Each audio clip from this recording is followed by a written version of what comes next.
வணக்கம் நேயர்களே, ஃபீபாவின் இன்றைய காலை தியானத்திற்காக உங்களை அன்புடன் வரவேற்கிறேன். இந்த காலை நேரத்தில் 130வது சங்கீதத்தை நாம் கொஞ்சம் தியானம் செய்வோம். முதலாவதாக இந்த வசன பகுதியிலே ஆழங்களை பற்றி அவர் சொல்லி இருக்கிறார். ஆழம், நீச்சல் தெரியாதவன் ஆழத்திலே விழுந்து விடுவான் என்றால் இறந்து விடுவான். சில நேரங்களில் சில பிள்ளைகள் டிராவலுக்காக டூருக்காக வரும்போது கடல்களிலே தெரியாமல் சென்று விடுகிறார்கள், ஆழத்தில் சென்று விடுகிறார்கள். ஆனால் கடைசியிலே வாழ்க்கையிலே அந்த ஆழத்தின் மத்தியிலே அவங்களுக்கு வெற்றி பெறுவதில்லை. ஆனா அதே நேரத்தில் ஆழங்களிலே சென்று நீச்சல் அடித்து பயிற்சி பெற்றவர்கள் எவ்வளவு தூரம் இருந்தாலும் ஆழங்களிலே சென்று தயவாக வந்து விடுகிறார்கள்.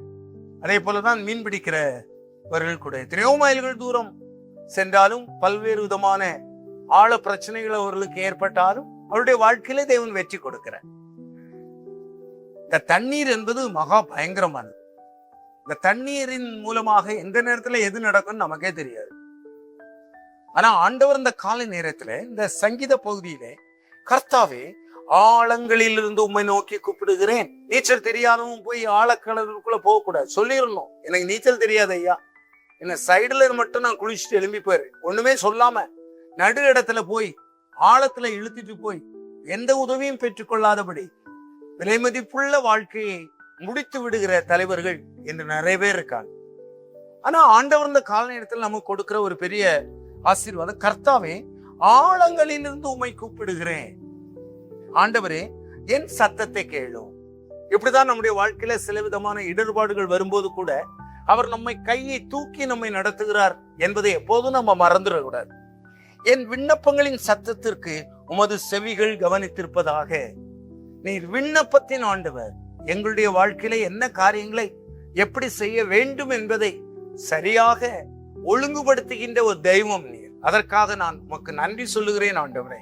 கர்த்தாவே, நீர் அக்கிரமங்களை கவனித்திருப்பாரானால் யார் நிலை நிற்பான்? காலையில் மலர்ந்து மாலையில் வாடி பூவுக்கு ஒப்பான வாழ்க்கை தான் நம்ம வாழ்க்கை. அந்த வாழ்க்கைக்குள்ளாக நம்ம எத்தனையோ விதமான கரடுமுரடான காரியங்களை சமுதாயத்திலே செய்து பல மக்களை நாம் சிக்கலின் பாதைக்குள்ளாக இழுத்து செல்கிறோம் அல்லவா? அதெல்லாம் நமக்கு தேவையில்லை.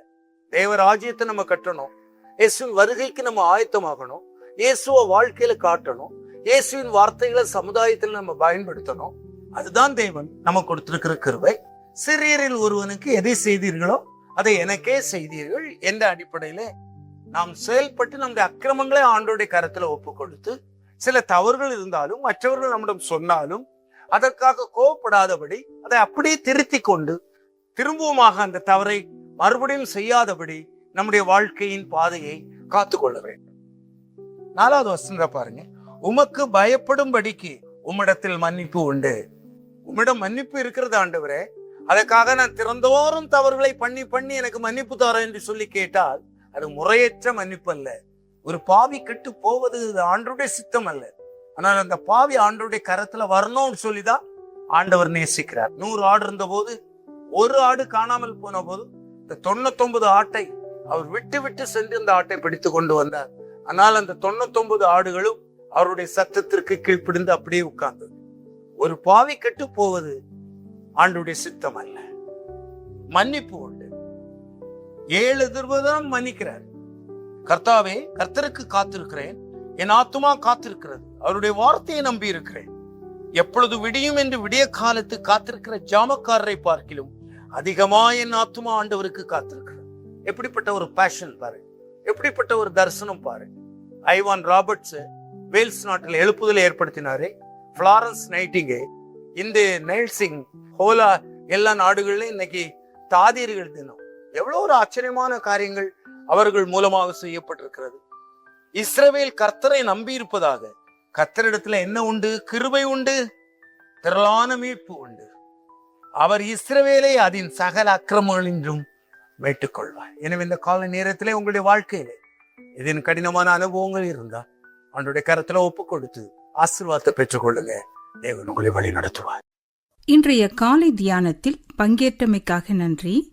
உங்களது கருத்துக்களை பகிர்ந்து கொள்ளவோ மேலும் விவரங்கள் அறிந்து கொள்ளவோ 9480 585042 என்ற எண்ணிற்கோ அல்லது info@fibaonline.org தொடர்பு கொள்ளவும்.